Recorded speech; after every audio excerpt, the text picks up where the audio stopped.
The road less traveled. Scott Peck. You're standing at the edge of a familiar crossroads, one you've encountered countless times before. To your left stretches a wide, well-worn path where others move with apparent ease and certainty. To your right winds a narrower trail, less traveled, disappearing into uncertainty around a bend you cannot see beyond. In this moment of choice, you feel the weight of an ancient tension, the pull between what feels comfortable and what calls to something deeper within you. Which path truly leads to the life you're meant to live? In his groundbreaking work, psychiatrist Scott Peck introduces us to a radical proposition about human growth and fulfillment. He suggests that the journey toward genuine spiritual and psychological maturity requires us to consistently choose the more difficult path, the one that demands discipline, authentic love, and the courage to face uncomfortable truths about ourselves.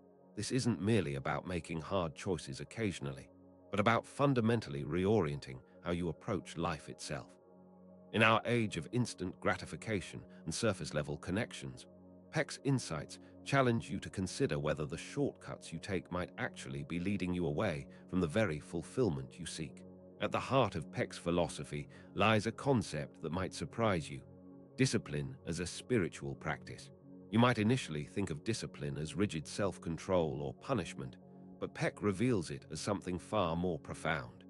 He describes discipline as delaying gratification, accepting responsibility, dedicating yourself to truth, and maintaining balance.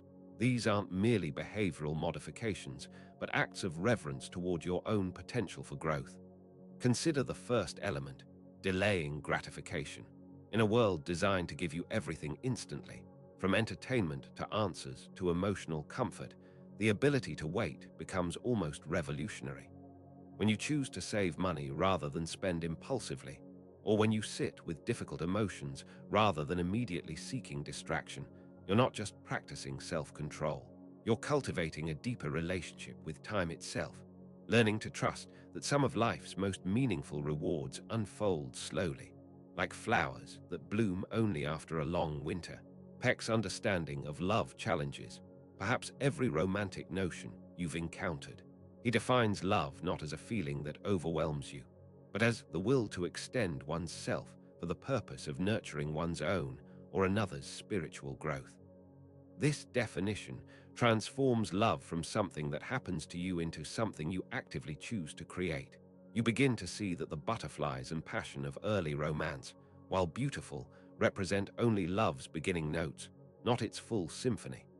This perspective invites you to examine your relationships through an entirely different lens.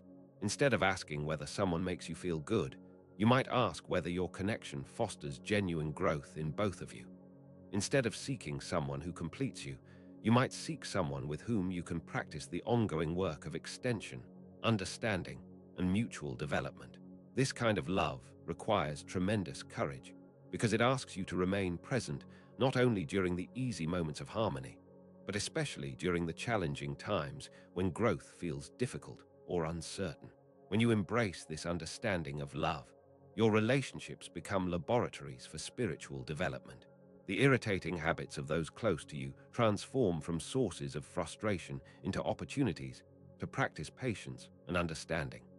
The moments when you must choose between your immediate desires and your partner's growth become sacred spaces where you can exercise the muscle of selfless extension. Perhaps most mysteriously, Peck introduces the concept of grace, which he describes as a force beyond human effort that somehow aids in personal transformation. You might find this idea challenging, especially if you prefer to believe that you can control your own development through willpower alone. Grace suggests that some of the most profound changes in your life arrive as gifts, as unexpected openings that you couldn't have created through effort alone. You might recognize grace in those moments when clarity suddenly emerges from confusion, when forgiveness flows naturally after years of resentment, or when you find strength you didn't know you possessed during times of crisis. Grace doesn't diminish the importance of your effort and discipline. Rather, it suggests that your sincere efforts create conditions in which surprising transformations become possible. It's as if your dedication to growth opens doorways that you couldn't even see before. In our contemporary world, where self-optimization and life-hacking promise quick fixes for complex human challenges, Peck's insights feel both ancient and urgently relevant. You live in a time when difficulty is often seen as a problem to be solved rather than a teacher to be embraced. Social media offers curated glimpses of others' seemingly effortless happiness, while productivity culture suggests that the right system or mindset hack will unlock your potential without real sacrifice or patience.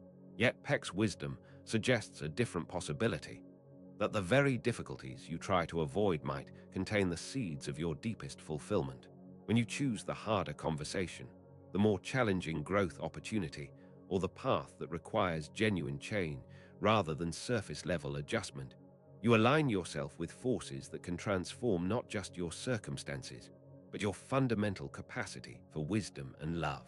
This raises profound questions about how you structure your days and years. In a culture that celebrates convenience and ease, what would it mean to regularly choose the less traveled path? How might your relationships deepen if you approached them as opportunities for mutual spiritual growth rather than sources of personal satisfaction? What kinds of discipline might serve not as harsh self-restriction, but as gentle practices that gradually expand your capacity for truth, patience, and authentic connection? The road less traveled isn't simply about making unconventional choices or rejecting popular opinions. It's about developing the sensitivity to recognize when growth is calling you towards something more demanding than your current comfort zone allows. It's about learning to sense the difference between the path that feels easy now but leads to stagnation and the path that challenges you in ways that ultimately expand your capacity for wisdom and love. Two essential realizations emerge from this exploration. First, that genuine spiritual and psychological growth requires a fundamental reorientation toward difficulty, seeing it not as an obstacle to happiness, but as the very medium through which deep fulfillment develops. Second, that love in its truest form is not something that happens to you, but something you choose to practice. A will to extend yourself for the growth of others and yourself, even when such extension feels costly or uncertain. This leaves you with a question that might quietly accompany you long after these words fade. In the choices you face tomorrow, the relationships you're building, and the person you're becoming, how will you recognize the invitations to take the road less traveled, and what will give you the courage to accept them? As you settle into stillness, allow yourself to rest in the gentle recognition that growth and comfort rarely travel the same road. The path toward your truest self wins through territories that require all of your courage, discipline, and capacity for love.